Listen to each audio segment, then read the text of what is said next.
بسم اللہ الرحمن الرحیم۔ دوستو، آج کی ویڈیو میں ہم بات کریں گے محسن انسانیت، فخر رسول، خاتم النبیین، وجہ تخلیق کائنات حضرت محمد مصطفیٰ صلی اللہ علیہ وآلہ وسلم کی۔ آئیے بنا وقت ضائع کیے کرتے ہیں ویڈیو کا آغاز۔ ہمارے پیارے نبی حضرت محمد مصطفیٰ صلی اللہ علیہ وآلہ وسلم ملک عرب میں پیدا ہوئے۔ اسی سرزمین پر پہلے بھی انبیاء کرام مبعوث ہوتے رہے۔ ہر نبی نے اپنے زمانے اور حالات کے مطابق شریعت کی باتیں بتائیں، لوگوں کو اللہ کی طرف بلایا، نیکی کی دعوت دی، برائی سے روکا۔ آخر میں ہمارے پیارے نبی حضرت محمد مصطفیٰ صلی اللہ علیہ وآلہ وسلم مبعوث ہوئے۔ آپ نے بھی وہی تعلیم دی جو سابقہ نبیوں نے دی۔ ہمارے پیارے نبی حضور اکرم صلی اللہ علیہ وآلہ وسلم 12 ربیع الاول بروز پیر صبح صادق کے وقت مکہ معظمہ میں پیدا ہوئے۔ آپ کا نام محمد رکھا گیا۔ ایسا نام عرب میں پہلے کبھی کسی نے نہیں رکھا تھا۔ آپ صلی اللہ علیہ وآلہ وسلم جس زمانے میں پیدا ہوئے اسے عام الفیل کہا جاتا ہے۔ فیل کے معنی ہاتھی کے ہیں۔ یمن کا بادشاہ ابرہہ کعبہ پر حملہ کرنے کی غرض سے آیا تھا اور فوج کے سپاہی ہاتھیوں پر سوار تھے۔ ابرہہ کا مقابلہ کسی نے نہیں کیا۔ خدا کا کرشمہ دیکھیے، اللہ نے ابرہہ کو پسپا کر دیا اور اس کے بہت سے سپاہی ہلاک ہو گئے۔ دوستو، یہ واقعہ کسی دوسری ویڈیو میں آپ لوگوں کے ساتھ ضرور شیئر کروں گا۔ عرب میں دستور تھا کہ بچہ پیدا ہوتے ہی دایا کے حوالے کر دیا جاتا اور وہ اپنے گاؤں لے جا کر اپنی نگرانی میں پرورش کرتی۔ بچہ کھلی ہوا میں پرورش پاتا، تندرست و توانا رہتا، صاف ستھری زبان سیکھتا، زبان میں فصاحت اور بلاغت ہوتی۔ چنانچہ اسی روایتی دستور کے مطابق آپ صلی اللہ علیہ وآلہ وسلم کو حلیمہ سعدیہ کے حوالے کیا گیا۔ جب آپ صلی اللہ علیہ وآلہ وسلم کی عمر 6 سال کی ہوئی تو حضرت حلیمہ سعدیہ آپ صلی اللہ علیہ وآلہ وسلم کو حضرت آمنہ کے پاس لے آئیں۔ کچھ ہی عرصہ بعد حضرت آمنہ کا انتقال ہو گیا۔ ماں کی شفقت سے محروم ہونے کے بعد آپ صلی اللہ علیہ وآلہ وسلم کے دادا حضرت عبد المطلب نے پرورش کرنے کی ذمہ داری سنبھال لی۔ حضرت عبد المطلب آپ صلی اللہ علیہ وآلہ وسلم کو پیار اور محبت کے ساتھ پرورش کرتے رہے۔ 2 سال کے بعد ان کی بھی وفات ہو گئی تو آپ صلی اللہ علیہ وآلہ وسلم کے چچا حضرت ابو طالب نے آپ صلی اللہ علیہ وآلہ وسلم کو لے لیا۔ وہ ہر طرح سے آپ صلی اللہ علیہ وآلہ وسلم کا خیال رکھتے تھے اور آپ صلی اللہ علیہ وآلہ وسلم کی نگرانی کرتے رہے۔ جب آپ صلی اللہ علیہ وآلہ وسلم کچھ سمجھدار ہوئے تو تجارتی سفر میں حضرت ابو طالب کے ساتھ جاتے تھے۔ آپ صلی اللہ علیہ وسلم بکریاں بھی چراتے تھے اور اپنے چچا کے جانوروں کی رکھوالی بھی کرتے تھے اور چرانے کے لیے جنگل لے جاتے۔ آپ صلی اللہ علیہ وآلہ وسلم نے اپنے چچا ابو طالب کے ہمراہ کئی تجارتی سفر کیے، خرید و فروخت کے طریقے سیکھے۔ سفر کے دوران بہت سے لوگوں سے ملاقات ہوئی اور ان سے بات چیت کرنے کا موقع بھی ملا۔ آپ صلی اللہ علیہ وآلہ وسلم اکثر ملک شام جایا کرتے تھے۔ مکہ میں ایک خاتون رہتی تھی، نام خدیجہ تھا۔ عورت تو تھی لیکن باصلاحیت تھی، وہ بھی تجارت کرتی تھیں اور وہ بھی اپنا مال ملک شام بیچتی تھیں۔ حضرت خدیجہ نے آپ صلی اللہ علیہ وآلہ وسلم کے بارے میں اکثر سنا کرتی تھی کہ آپ صلی اللہ علیہ وآلہ وسلم ایک کامیاب تاجر ہیں اور آپ صلی اللہ علیہ وآلہ وسلم کی اعلیٰ صفات اور حسن اخلاق سے بھی واقف تھیں۔ لوگوں کی زبان سے یہ کہتے ہوئے سنا کہ آپ صادق اور امین ہیں، لوگوں پر رحم بھی کرتے ہیں۔ حضرت خدیجہ دل میں کہنے لگی کہ ایسے راست باز اور سچے آدمی سے ملنا چاہیے، شاید وہ کاروبار میں مدد کر سکیں۔ انہوں نے آپ صلی اللہ علیہ وآلہ وسلم کو پیغام بھیجا۔ حضور اکرم صلی اللہ علیہ وآلہ وسلم بی بی خدیجہ کے گھر پہنچے۔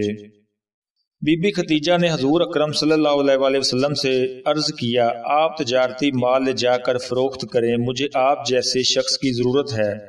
حضور صلی اللہ علیہ وآلہ وسلم نے اس پیشکش کو منظور کر لیا۔ چنانچہ تجارت کا مال لے کر شام لے جانے کے لیے تیار ہو گئے۔ حضرت خدیجہ نے اپنے غلام میسرہ کو آپ صلی اللہ علیہ وآلہ وسلم کی خدمت کے لیے ہمراہ کر دیا۔ قافلہ روانہ ہوا۔ آپ صلی اللہ علیہ وآلہ وسلم ملک شام کی طرف جا رہے تھے تو راستے میں بصرہ کے قریب ایک یہودی عالم ربی رہتا تھا۔ آپ اس کے قریب سے گزرے۔ کچھ دیر سستانے کے بعد ایک درخت کے سائے میں بیٹھ گئے۔ ربی نے آپ کو خوب غور سے دیکھنا شروع کیا اور میسرہ کو اشارہ کر کے اپنے پاس بلایا اور ان سے پوچھا، یہ تمہارے ساتھ کون ہے؟ اس نے کہا، اس شخص کا تعلق قبیلہ قریش سے ہے۔ ربی نے کہا خدا کی قسم اس درخت کے سائے تلے سوائے نبی کے کوئی نہیں بیٹھتا، کاش میں اس وقت تک زندہ رہتا جب اس کو نبوت ملتی۔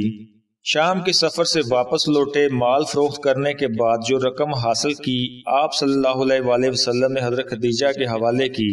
حضرت خدیجہ رضی اللہ تعالی عنہ نے میسرا سے سفر میں آنے والے حالات دریافت کیے اور آپ صلی اللہ علیہ وآلہ وسلم کے بارے میں پوچھا۔ میسرا نے سفر کے دوران پیش آنے والے تمام واقعات اور آپ صلی اللہ علیہ وسلم کے صالح کردار کے بارے میں سب کچھ تفصیل سے بتا دیا۔ میسرا نے جو باتیں بتائیں آپ اس سے بہت متاثر ہوئی اور حضور اکرم صلی اللہ علیہ وآلہ وسلم کی زوجیت میں آنے کے لیے تیار ہوگی اور آپ سے نکاح کی درخواست کر دی۔ حضرت محمد مصطفیٰ صلی اللہ علیہ وآلہ وسلم نے پیشکش منظور کر لی۔ آپ صلی اللہ علیہ وآلہ وسلم کی عمر 25 سال تھی اور حضرت خدیجہ کی عمر 40 سال۔ آپ کی عمروں میں 15 سال کا فرق تھا۔ نکاح ہو گیا۔ تقریب میں حضرت حمزہ، ابو طالب، حضرت ابو بکر صدیق اور برادران قریش شریک ہوئے۔ حضور اکرم صلی اللہ علیہ وآلہ وسلم نے مہر میں 20 اونٹ دیے۔ شادی کے بعد حضرت محمد مصطفیٰ صلی اللہ علیہ وآلہ وسلم کی حالت بہتر ہو گئی۔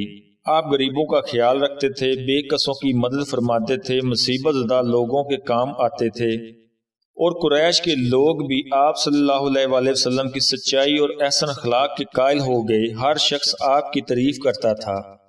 یوں تو سارے عرب میں گمراہی پھیلی ہوئی تھی، ہر طرف بد نظمی، انتشار کا ماحول پایا جاتا تھا، کمزوروں کا جینا دو بار ہو چکا تھا، انصاف نام کی کوئی چیز نہیں تھی۔ مکے کی حدود میں بھی کچھ اس قسم کے حالات پائے جاتے کہ باہر سے کوئی تاجر مال لے کر آتا تو لوٹ لیا جاتا، یا مال خرید کر رقم نہیں دیتے تھے، کوئی کسی کا حق دبا بیٹھا تھا۔ سرکار دو عالم صلی اللہ علیہ وآلہ وسلم کو ان خرابیوں کے باعث بہت دکھ پہنچتا تھا۔ مکہ کے سنجیدہ اور انصاف پسند لوگوں نے حلف الفضول کے نام سے ایک انجمن کی بنیاد رکھی، جس کا مقصد یہ تھا کہ ہر مظلوم کی حمایت کی جائے جو شہر مکہ کی حدود میں پائے جائیں، خواہ وہ وہیں کا باشندہ ہو یا اجنبی۔ رسول اکرم صلی اللہ علیہ وآلہ وسلم نے اس عمل کو بہت پسند فرمایا۔ دوستو یہ تو سب جانتے ہیں کہ آج سے 4000 سال پہلے حضرت ابراہیم علیہ السلام نے خانہ کعبہ کی بنیاد رکھی تھی۔ تعمیر میں حضرت اسماعیل نے بھی حصہ لیا تھا۔ خانہ کعبہ جس حالت میں آج نظر آ رہا ہے، پائیداری اور خوبصورتی کے اعتبار سے قدیم کعبے سے بہت فرق ہے۔ صدیاں گزر گئیں، آج بھی اللہ کا یہ گھر قائم ہے۔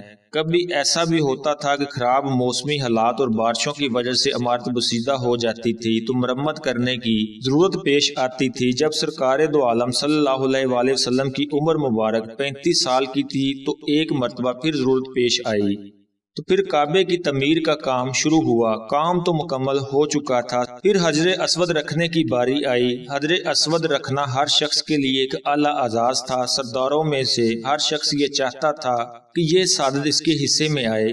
اس وجہ سے ان کے درمیان لڑائی جھگڑے کی نوبت آ چکی تھی۔ بعد میں اتفاق رائے سے یہ بات منظور ہوئی کہ اگلی روز صبح سویرے سب سے پہلے جو شخص سین کعبہ میں داخل ہوگا وہ اس کا فیصلہ کریں گے، ہم سب مان لیں گے۔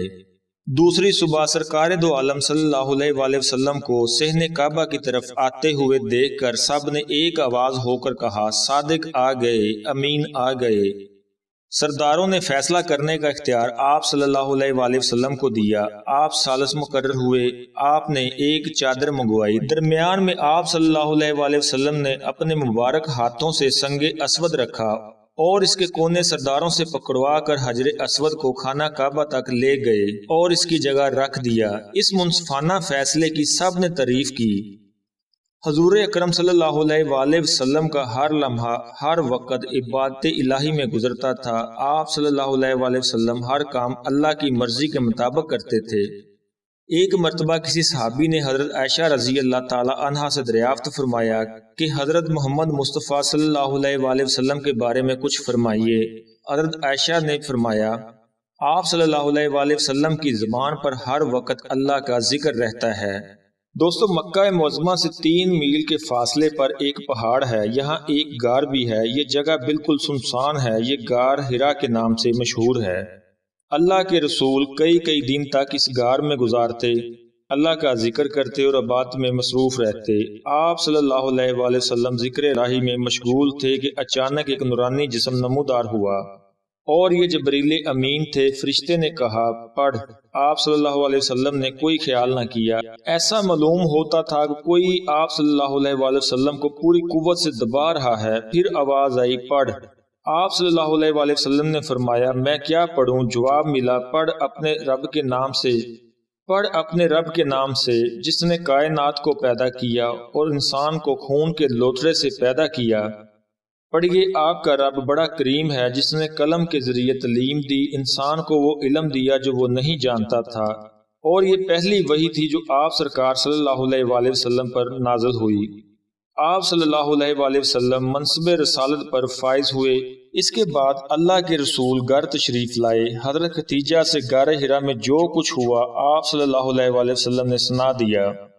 حضرت ختیجہ رضی اللہ تعالی عنہا نے جیسے ہی آپ صلی اللہ علیہ وسلم زبان مبارک سے سنا تو فوراً ایمان لے آئی اور فرمایا خدا کی قسم اللہ آپ صلی اللہ علیہ وآلہ وسلم کو کبھی رنجیدہ نہیں کرے گا۔ آپ رشتہ داروں کے کام آتے اور سچ بولتے ہیں، نہ داروں کا خیال رکھتے ہیں، مہمان کی توازہ کرتے ہیں اور نیک کاموں میں ہاتھ بٹاتے ہیں اور بےہودہ بات نہیں کرتے۔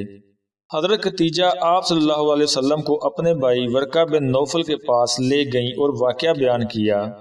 وہ الہامی کتابوں کے عالم تھے اور پکار اٹھے پاک ہے محمد صلی اللہ علیہ وسلم پیغمبر ہیں، پریشان نہ ہوں۔ حضرت ختیجہ الکبریٰ، حضرت علی، حضرت زید بن حارث جو آپ صلی اللہ علیہ وآلہ وسلم کے غلام تھے اور درینہ رفیق حضرت ابو بکر صدیق آپ صلی اللہ علیہ وآلہ وسلم پر ایمان لے آئے اور آپ کی نبوت کی تصدیق کی۔ حضرت ابو بکر صدیق اپنے زیر اثر حلقہ کے لوگوں کو بھی دائرہ اسلام میں لے آئے، جن میں حضرت عثمان غنی، حضرت زبیر، حضرت عبد الرحمن بن عوف، حضرت سعد بن وقاص اور طلحہ شامل تھے۔ ایمان لانے والوں میں اضافہ ہوتا رہا حتیٰ کہ مسلمانوں کی تعداد 30 سے بڑھ گئی۔ تبلیغ کا سلسلہ جاری رکھنے کے لیے حضرت ارقم کے گھر کو مرکز بنا لیا۔ 3 برس تک اشاعت اسلام کا کام خفیہ طور پر جاری رہا۔ دوستو اس سے آگے کے واقعات انشاءاللہ نیکسٹ ویڈیو میں بیان کریں گے۔ ملتے ہیں نیکسٹ ویڈیو میں، تب تک اللہ نگہبان۔